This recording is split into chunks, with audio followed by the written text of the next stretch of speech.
وبركاته.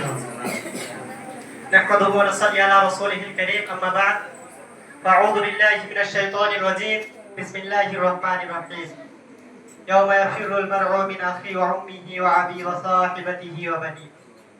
উপস্থিত সম্মানিত শিক্ষক মহাশয় ও আমার সামনে বসে থাকা দূর দূরান্ত থেকে ছুটে আসা তলিবুল ইলম ভাই সকল, সর্বপ্রথম সে মহান আল্লাহ রাব্বুল আলামিনের প্রশংসা বলি আলহামদুলিল্লাহ। তারপরে পরে নবী মুহাম্মদ রাসূলুল্লাহ সাল্লাল্লাহু আলাইহি ওয়াসাল্লামের উপর শত কোটি দুরূদ ও সালাম বর্ষিত হোক বলি আল্লাহুম্মা সাল্লি আলাইহি আল্লাহুম্মা বারিক আলাইহি। আজকে সংক্ষিপ্ত সময়ে যে বিষয়টি নিয়ে আলোচনা করব তা হচ্ছে কে শেষ পর্যন্ত আপনার সঙ্গ দেবে, তথা একেবারে শেষ পর্যন্ত কে আপনার সঙ্গে থাকবে, আপনার প্রকৃত বন্ধু কে। এই প্রশ্ন যদি আজকে দুনিয়ার মানুষের কাছে ছুড়া হয় যে আপনার প্রকৃত বন্ধু কে, মানুষ কয়েক ধরনের জবাব দিবে। যেমন মানুষ জবাব দিতে পারে ধন সম্পদ, টাকা পয়সা, কারণ টাকা পয়সা মানুষকে দুনিয়ার বুকে একেবারে সম্মানের মর্যাদায় পৌঁছে দেয়। কিন্তু আল্লাহ রাব্বুল আলামিন বলছেন সূরা আস-সুআরের মাঝে 88 নম্বর আয়াতে, ইয়াউমা লা ইয়ানফাউল মাল, কিয়ামতের ময়দানে যারা জাহান্নামে যাবে তারা আফসোস করে বলবে আজকে আমাদের ধন সম্পদ কোনো কাজে আসলো না। তাহলে আমরা যে ভাববো আমাদের প্রকৃত সঙ্গী ধন সম্পদ, এটা আল্লাহ রাব্বুল আলামিন বলছেন ধন সম্পদ প্রকৃত সঙ্গী নয়। এবার যদি আমরা ভাবি, আমরা ভাবতে ভালোবাসি মনে মনে আমাদের শেষ পর্যন্ত সঙ্গ দেবে আমার স্ত্রী, আমার অর্ধাঙ্গিনী, আমাদের ছেলে মেয়ে, আমাদের পরিবার বর্গ, এটা আমরা ভাবি। কিন্তু আল্লাহ রাব্বুল আলামিন সূরা আবাসার মাঝে বলছেন ইয়াউমা ইয়াফিরুল মারউ মিন আখিহি ওয়া উম্মিহি ওয়া আবিহি ওয়া সাহিবাতিহি ওয়া বানি। কিয়ামতের ময়দানে ভাই ভাইকে দেখে পলায়ন করবে, মানুষ তার পিতামাতাকে দেখে পালাবে, এমনকি তার সন্তান সন্ততি থেকে পালাবে, তার আদরের অর্ধাঙ্গিনী যাকে দুনিয়ার বুকে এতটা ভালোবাসে তার থেকেও সে পালাবে। তাহলে আমরা যদি ভাবি যে আমাদের সঙ্গ দেবে আমাদের স্ত্রী সন্তান, এ ধারণাও আমাদের ভুল।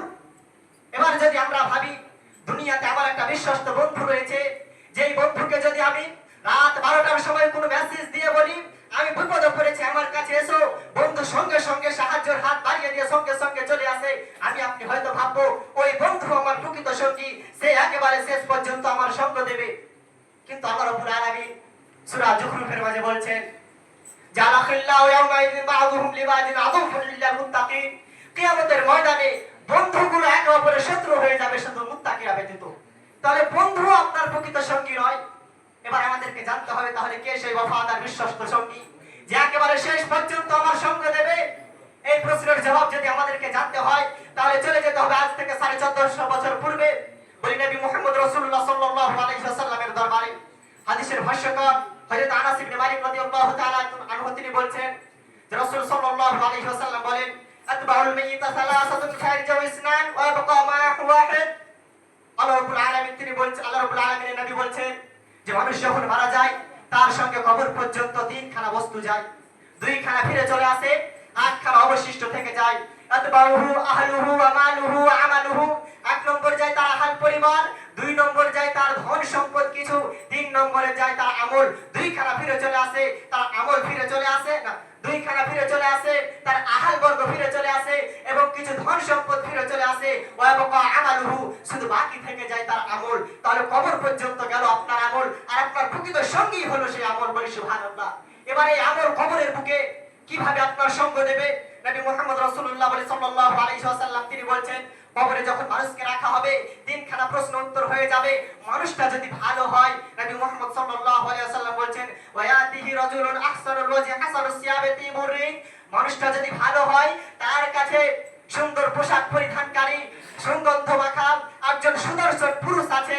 আসার পরে বলে ফায়াকুল আবসির বিল্লাযী ইয়াসুরুকা হাযা ইয়াউমুকাল্লাযী কুনতা তুওয়াদ, তুমি সুসংবাদ গ্রহণ করো যা তোমাকে আনন্দিত করবে, আজকে সেই দিন যার ওয়াদা তোমাকে করা হয়েছিল। তখন সেই মৃত ব্যক্তিটা বলবে ফায়াকুলু লাহু মান আনতা ওয়াজহুকা লিয়া ওয়াজহু ইয়াজরু বিল খায়র, তুমি কে, তোমার চেহারা তো কেবল কল্যাণী বই আনে। তখন আপনার সেই মানুষটা যে সুন্দর পোশাক পরিধান করে আপনার কবরে আসবে, সে বলবে আনা আমালুকা সালিহ, আমি হলাম তোমার সৎকর্ম যা দুনিয়ার বুকে তুমি করেছিলে। পক্ষান্তরে যদি লোকটা খারাপ হয় তাহলে তার সামনে কুৎসিত চেহারা নিয়ে আসবে, আসার পরে দুঃসংবাদ দেবে, আপনি জিজ্ঞাসা করবেন তুমি কে, সেই লোকটা বলবে আনা আমালুল খাবিস, আমি হলাম তোমার অসৎকর্ম যা দুনিয়ার বুকে করেছিলে। এবার কবর পর্যন্ত আমল আমাদের সঙ্গ দিল। এবার এই আমল একেবারে আমি যেহেতু শেষ পর্যন্ত বলেছি, তাহলে জান্নাত এবং জাহান্নাম পর্যন্ত আমাকে পৌঁছে দেবে আমল। তার প্রমাণ নবী মুহাম্মদ রাসূলুল্লাহ সাল্লাল্লাহু আলাইহি ওয়াসাল্লাম তিনি বলছেন হাদিসের ভাষ্যকার হাদিসের রাবী আব্দুল্লাহ ইবনে আমর রাদিয়াল্লাহু তাআলা আনহু তিনি বলছেন যে ক্বালা রাসূলুল্লাহ সাল্লাল্লাহু আলাইহি ওয়াসাল্লাম আসিয়াম ওয়াল কুরআন ইয়াসফা'আনি লি'আবদি ইয়াওমাল কিয়ামাহ। রাসূল সাল্লাল্লাহু আলাইহি ওয়াসাল্লাম বলছেন সিয়াম এবং কোরআন কিয়ামতের ময়দানে আল্লাহ রাব্বুল আলামিনের সাথে মানুষের পক্ষ থেকে আল্লাহ রাব্বুল আলামিনের কাছে শাফাআত করবে। সিয়াম এবং কোরআন কিভাবে শাফাআত করবে নবী মুহাম্মদ সাল্লাল্লাহু আলাইহি ওয়াসাল্লাম এর দৃষ্টান্তটা আমাদেরকে দিয়ে দিচ্ছেন। নবীজি বলছেন ওয়া ইয়াকুলু সিয়াম আই রাব্বি মানাতুহু ওয়া ইয়াকুলু সিয়াম আই রাব্বি মানাতুহু তাওয়াসসাহওয়াতি বিন নাহার।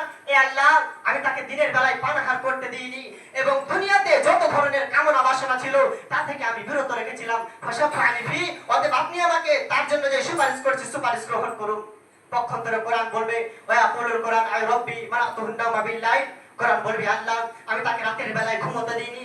রাত জেগে জেগে তুমি যে তার সঙ্গে ওয়াদা করেছিলে 8টা হরফ পড়লে 10টা নেকি পাওয়া যায়, এই নেকির উদ্দেশ্যে রাত জেগে জেগে আমাকে তেলাওয়াত করেছিল, আমি তাকে ঘুমাতে দিইনি। অতএব আমি যে তার জন্য সুপারিশ করছি এই সুপারিশটাকে গ্রহণ করুন। আল্লাহ রাব্বুল আলামিনের নবী বলছেন ফায়ুসাফাআন, তাদের দুজনের সুপারিশকে গ্রহণ করা হবে।